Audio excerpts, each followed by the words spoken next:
ईश्वर अपनी संतानों से सद्गुण का अभिलाषी है। नियत तेरी अच्छी है तो घर ही मथुरा काशी है।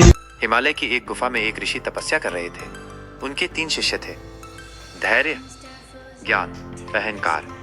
तीनों शिष्य कई वर्षों से सेवा और साधना कर रहे थे, लेकिन तीनों के स्वभाव में अंतर था।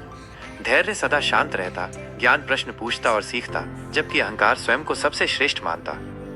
एक दिन ऋषि ने तीनों को बुलाया और कहा, अब समय आ गया है कि तुम लोग ईश्वर से मिलो और जानो कि वो तुमसे क्या चाहता है। तीनों एक गुफा में पहुंचे जहां ईश्वर एक दिव्य रूप में प्रकट हुए।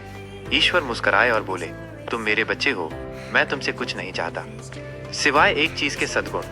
धैर्य ने पूछा, भगवान आप सद्गुण से क्या समझते हैं? ईश्वर बोले, सच्चाई, करुणा, सेवा, क्षमा और विनम्रता, यही मेरे प्रिय रत्न है। मैं अपनी संतान से वैभव नहीं, विचारों की सुंदरता चाहता हूँ। मैं यज्ञ नहीं, दूसरे के दुख को समझने की भावना चाहता हूँ।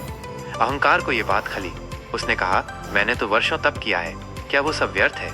ईश्वर बोले, जिस तप में सद्गुण नहीं, वो सिर्फ अहंकार की राख है। अहंकार मौन हो गया। वो पहली बार स्वयं को छोटा महसूस करने लगा।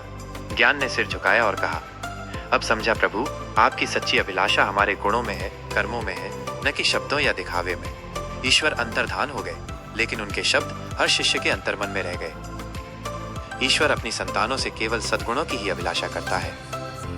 सीख, ईश्वर का सच्चा उपासक वो है जो सच्चाई, करुणा, सेवा और विनम्रता को अपने जीवन का हिस्सा बनाता है।